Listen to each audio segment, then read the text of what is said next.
اس کام کا بنیادی مقصد ہر مسلمان کو چاہیے کہ وہ دعوت کے ذریعے اپنی ایمان کی تکمیل کرے. یہ بات اٹل ہے، پکی پکی بات ہے. وہ حدیث سے بھرے ہوئے ہیں کہ دوسروں کو خود جا کر دعوت دیے بغیر ایمان کی تکمیل نہیں ہوگی. چاہے آپ نماز پڑھتے ہوں، دیندار ہوں، روزے رکھتے ہوں، حج و زکات کرتے ہوں، اعمال خیر کرتے ہوں، کچھ بھی کرتے ہوں. ایک بات شکر کر لیتے ہیں. بسم اللہ الرحمن الرحیم. السلام علیکم ورحمۃ اللہ. حضرت جی مولانا سعد صاحب دامت برکاتہم کا بیان سماعت فرمائیے. بیان کو لائک اور شیئر کرنا مت بھولیے اور اپنی آراء سے ضرور آگاہ کیجیے. جزاکم اللہ خیر. دعوت کو علماء نے دعوت دینے کو فرض عین قرار دیا اسی لیے ہے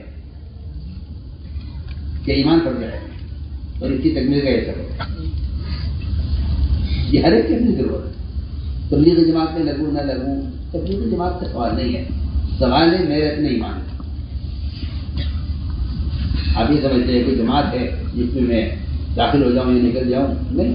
امر معروف نہی منکر یہ ہر فرد کی ذمہ داری ہے اور یہ امت مسلمہ کی اجتماعی ذمہ داری ہے. ہمارا کام طریقہ کار بتانا ہے. ہمارا کام کوئی جماعت بنا کر یا کوئی فرقہ بنا کر لوگوں کو دعوت دینا کہ ہمارے فرقے میں آؤ، آپ ہماری جماعت میں آؤ. ہمارا کام یہ ہے. اس لیے دوستو یہ ہے ایمان کا فریضہ. اور واقعی جتنا ایمان میں کمال ہوگا عبادات میں کمال ہوگا. اللہ نے قرآن میں نماز کو ایمان کہا ہے. نماز کے بغیر ایمان نہیں اور ایمان کے بغیر نماز نہیں.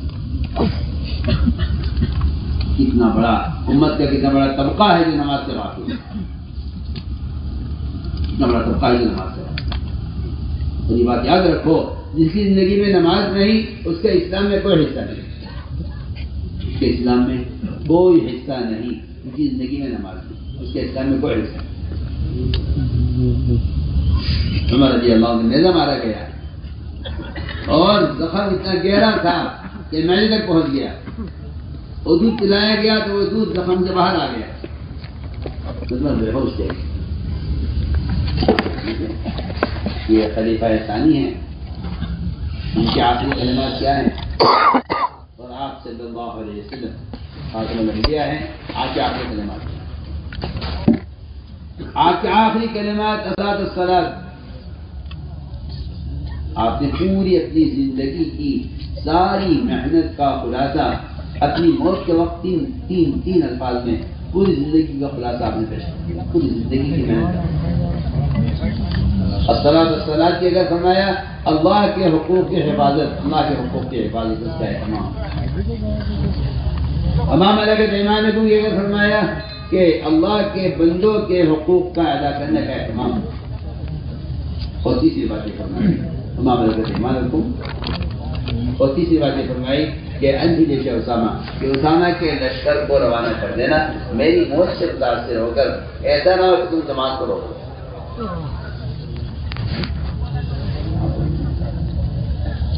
ایسا نہ ہو جماعت کو روک لو. اور میں سمجھتا ہوں کہ بعض والوں کی رائے بدل رہی تھی. یہ جماعت کے رہنے کا موقع نہیں ہے. آپ صلی اللہ علیہ وسلم نے تو معلوم تھا کہ میرے بعد آنے والے حالات سے یہ متاثر ہو جائیں گے اور کہیں گے نکلنے کا وقت نہیں ہے. آج کل یہ بات بہت ہے مسلمانوں میں کہ نکلنے کا ضروری ہے، نکلنے کا موقع نہیں ہے، نکلنے کا موقع نہیں ہے. آپ غور کریں سارے صحابہ، حضرت عمر، ابو بکر، عثمان، علی، عمر، عثمان، علی، انصار، مہاجرین، سب ایک طرف تھے. سب کی ایک ہی رائے کہ جماعت کے رہنے کا وقت نہیں ہے. اتنا اڑے ہوئے تھے کہ نہیں. اور یہ کہا وغیرہ کہ منصوصات میں مشورہ نہیں ہے. جو چیز اللہ کی طرف سے طے شدہ ہے، جس کا عمل ہے نکلنے کا، اسے مشورہ نہیں ہے. اور یہاں تک کہہ گیا عمر کو کہ عمر تو بڑا بہادر بنتا تھا، اس وقت آج اتنا بزدل کیوں ہو گیا؟ وہ کہتے ہیں جی حالات میں کیسے لکھے. تو میں نے عرض کیا حضور اکرم صلی اللہ علیہ وسلم نے اپنی وفات کے موقع پر اپنی پوری زندگی کی محنت کا خلاصہ 3 لفظوں میں دے دیا. اللہ کے حقوق، بندوں کے حقوق اور امت کو ان حقوق کے ادا کرنے پر لانے کی عملی محنت اسامہ کے لشکر کے. ادھر عمر رضی اللہ تعالیٰ نیزہ مارا گیا، معدے تک زخم پہنچ گیا، عطیفہ مایوس ہو گیا تمہیں کیا حیات سے، کوشش کرتے عمر ہوش میں آئے، کوئی آخری وصیت کریں، کوئی بات فرمائیں آخری، ساری کوشش ہو گئی، تمہیں ہوش میں نہیں آیا۔ کسی نے کہا انہیں ہوش میں لانا ہے تو ان کام میں نماز پڑھ لو۔ سوچیا کہا عمر نماز، تمہیں ایک دم ہوش آ گیا نماز کے نام سے، تمہیں ہاں نماز کی زندگی میں نماز نہیں ہے، اس کے اسلام میں کوئی حصہ نہیں ہے۔ آپ اسے اندازہ کر لیجئے کہ جس آدمی کو نیزہ مارا گیا ہو، زہریلا نیزہ زہر بجھایا ہوا، اور وہ معدے تک پہنچ گیا ہو اور بے ہوشی طاری ہو اور اطباء ان کے حیات سے مایوس ہو گئے ہوں، اس کو اس بے ہوشی میں نماز کے نام سے ہوش آ گیا، تو میں سمجھتا ہوں کہ پھر تاجر کی بے ہوشی سے زیادہ ہے، کارخانہ دار کی بے ہوشی سے زیادہ ہے، وزیر کی، صدر کی اور جو ہے ان سرمایہ داروں کی جو دنیا کے کاموں میں مشغول ہو کر نماز کو بھول جاتے ہیں، ان کی بے ہوشی اس سے بھی زیادہ ہے، کیونکہ وہاں عمر رضی اللہ تعالیٰ عنہ کو اس بے ہوشی میں نماز کے نام سے ہوش آ گیا۔ یہاں برابر کی مسجد سے اذان کی ہے، اذان کی آواز آ رہی ہوتی ہے، اس تاجر کو نہیں معلوم کہ اذان کرو، اس لیے ہم عرض کر رہے ہیں کہ نماز کو اسلام کے درمیان نماز کا فرق ہے۔ کافر کوئی بھی اچھا کام کر سکتا ہے، نماز نہیں پڑھ سکتا، مسلمان کوئی برا کام کر سکتا ہے، نماز نہیں پڑھ سکتا، یہ فرق ہے دونوں۔ میں تو کہا کرتا ہوں کہ مسلمان سے نماز کے لیے کہتے ہیں شرم آتی ہے، نماز پڑھنے کا جو حکم ہوا تھا وہ تو ان کے لیے ہوا تھا جو اسلام میں داخل ہو رہے ہوتے ہیں، یہ جگہ نماز پڑھنی ہوگی، روزہ رکھنا ہوگا، زکات دینی ہوگی، پھر چلنا ہوگا، یہ اسلام کے فرائض اسلام میں داخل ہونے کو بتائے جاتے تھے۔ مجھے کہیں ملا نہیں کہ مسلمانوں کو نماز پڑھنے کا حکم دیا جا رہا ہے، کبھی مسلمان نماز پڑھا کرو، سوچیے منافقین کے مجال نہیں تھی کہ جماعت کی نماز چھوڑ دیں۔ تہجد کی نماز میں منافقین آ جایا کرتے تھے، وہ سمجھتے اگر نماز چھوڑ دی تو اس کو مسلمانوں میں سے جماعت سے باہر نکل جائے، اتنی اہمیت تھی نماز۔ اس لیے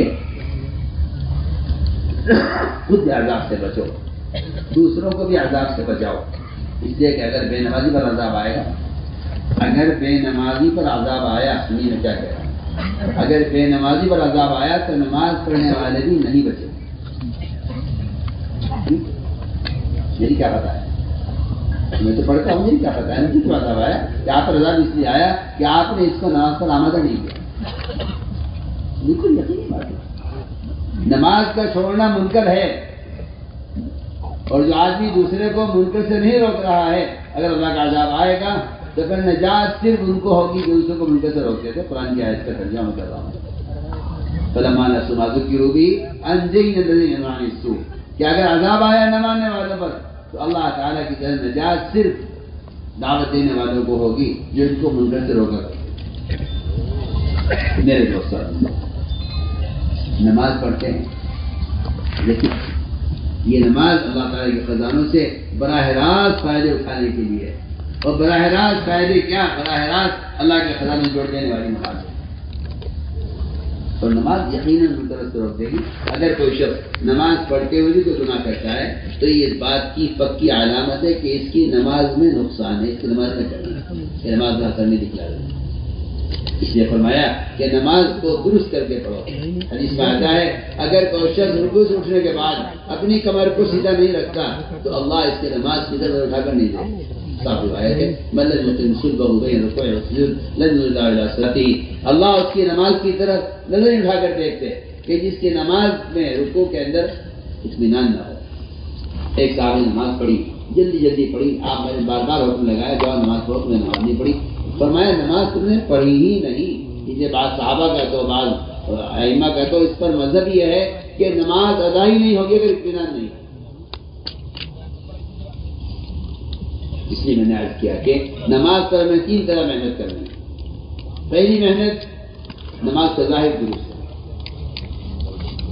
نماز کا ظاہر درست ہے۔ دوسری محنت نماز پر کہ نماز میں اللہ کا دھیان لایا جائے، اور تیسری بات یہ ہے کہ نماز کے ذریعے اللہ تعالیٰ سے مدد لو اور اس کا مدد لینے کا یہ شرط یہ ہے کہ آپ اسباب کو پیچھے کر دیں اور نماز کو پہلے کر دیں. نماز کے ذریعے مدد لینے کے لیے شرط یہ ہے کہ آپ کو اسباب وقت کرنے پڑیں گے.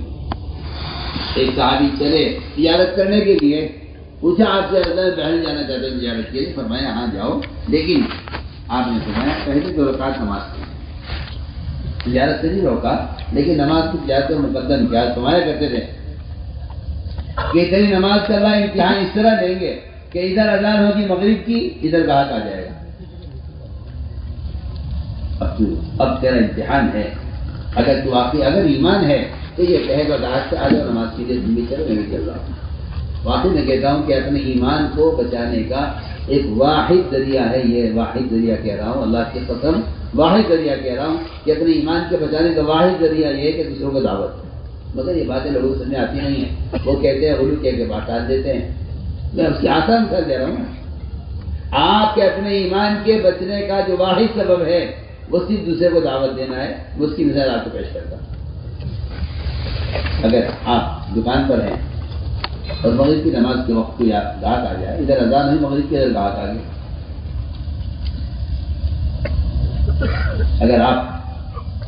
اگر آپ اس گاہک کو کہیں آؤ میرے ساتھ نماز پڑھنے چلو, پھر تو آپ کی نماز آپ کی نماز محفوظ ہے. اور اگر آپ اس گاہک کو دعوت نہیں دیتے تو پھر وہ گاہک تو اپنے سامان کا داعی ہوگا اور آپ اس سے مدعو ہوں گے, اور یہ کہہ کر کہ بھائی جماعت کی نماز تو چھوٹ گئی ہے, چلو بعدیں پڑھ لوں گا. ایسی بات ہے, جماعت کی نماز چھوڑ دینا. آپ تو کہتے ہیں سنت چھوٹ گئی ہے, ہم کہتے ہیں نہیں, اللہ کی عدالت میں آپ کو بلایا تھا, آپ نے جانے سے انکار کر دیا. آپ جماعت کی نماز سنت ہے. آپ کہتے ہیں جماعت کی نماز فرض نہیں سنت ہے, ہم کہتے ہیں یہاں فرض سنت کا سوال نہیں ہے. یہاں آپ کو عدالت سے سمن ملا تھا, آپ کو بلایا گیا تھا, آپ نے آنے سے انکار کر دیا. اور سب بیان میں عرض کرو, بیان سفل کرو اس کا. فرمایا کہ اگر سمن پر نہیں گئے تو پھر دکان پر ہی گرفتار کر دیں گے. میں تجھے بے گناہ تھا, مجھے تو تجھے جھوٹا مقدمہ کر دیا, میں تجھے بالکل بے گناہ تھا, میرا کاروبار بند کر دیا. عجیب قسم کے لوگ ہیں اور بڑا تعصب ہے ان کے اندر, مسلمانوں کا کاروبار نہیں چلنے دیتے. میں بھی تو سوچوں. میں نے اللہ کا کون سا حق ضائع کیا ہے کہ اللہ نے میری دنیا پر دوسرے کو مسلط کر دیا؟